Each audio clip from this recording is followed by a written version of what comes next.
Para saudara dan saudari yang Tuhan cintai, selamat pagi dan selamat bertemu lagi dalam Renungan Harian, edisi hari Selasa, tanggal 27 Oktober 2020.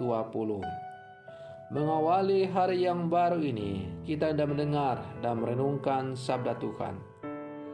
Marilah sebelum kita mendengar dan merenungkan sabda Tuhan, kita berdoa. Dalam nama Bapa dan Putra dan Roh Kudus. Amin. Allah Bapa yang Maha Pengasih, taburkanlah kiranya sabdamu di seluruh dunia, dan perkenankanlah kami menghasilkan buah-buah cinta kasih dan keadilan. Karena Dia yang telah berkenan memanggul dosa kami dan membebaskan kami. Ialah Yesus Kristus Putramu, Tuhan dan pengantara kami, yang bersama Dikau dalam persatuan Roh Kudus, hidup dan berkuasa Allah sepanjang segala masa. Amin. Para saudara dan saudari yang Tuhan cintai, sabda Tuhan yang hendak kita dengar dan kita renungkan untuk mengawali hari yang baru ini diambil dari Injil Lukas pasal 13 ayat 18 sampai 21. Tuhan sertamu. Inilah Injil Tuhan kita Yesus Kristus menurut Santo Lukas. Ketika mengajar di salah satu rumah ibadat, Yesus bersabda, kerajaan Allah itu seumpama apa? Dengan apakah aku akan mengumpamakannya? Kerajaan Allah itu seumpama biji sawi yang diambil dan ditaburkan orang di kebunnya. Biji itu tumbuh dan menjadi pohon, dan burung-burung di udara bersarang di ranting-rantingnya. Dan Yesus berkata lagi, dengan apakah aku akan mengumpamakan kerajaan Allah? Kerajaan Allah itu seumpama ragi yang diambil seorang wanita dan diaduk-aduk ke dalam tepung terigu 3 sukat sampai seluruhnya beragi. Demikianlah Injil Tuhan. Para saudara dan saudari yang Tuhan cintai, iman setiap orang yang dibaptis tidak serta-merta menjadi matang dan mantap saat dibaptis. Butuh waktu dan proses untuk bertumbuh.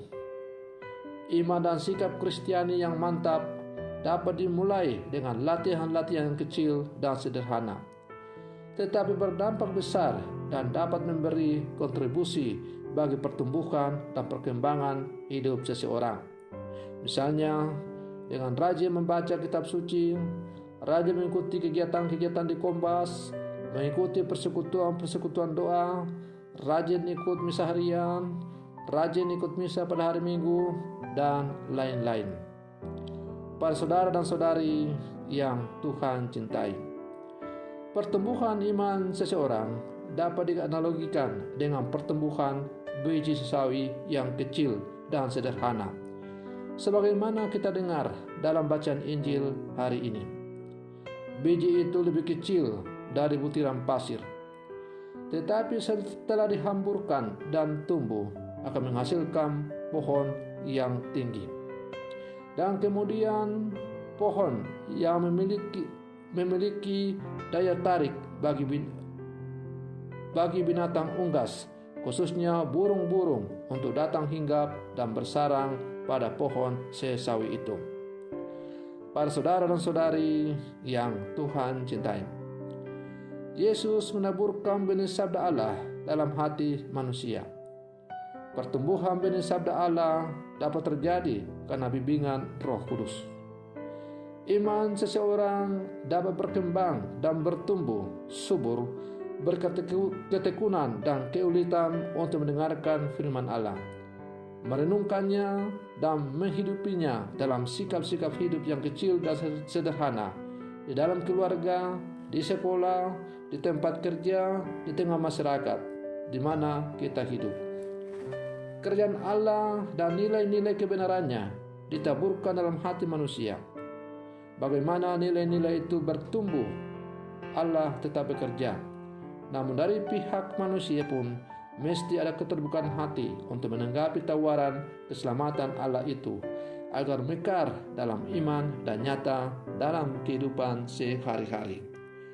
Para saudara dan saudari yang Tuhan cintai, orang sering kurang sabar menunggu hasil dari sebuah usaha yang sering juga membawa kecewa kalau hasil yang diperoleh itu dinilai kurang sebanding dengan waktu, tenaga, dan biaya yang dikeluarkan.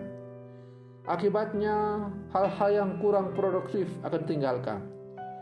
Apalagi di tengah budaya instan, hal-hal yang lama memberi hasil akan kurang diminati. Demikian pula, pewartaan Injil tentang keselamatan bukanlah sesuatu yang dapat dengan mudah dilihat dan dirasakan hasilnya. Kepenuhan janji keselamatan bersifat sesuatu yang akan terjadi nanti, atau dalam pewartaan yang kita dengar pada hari ini dikatakan sebagai sesuatu yang dirindukan.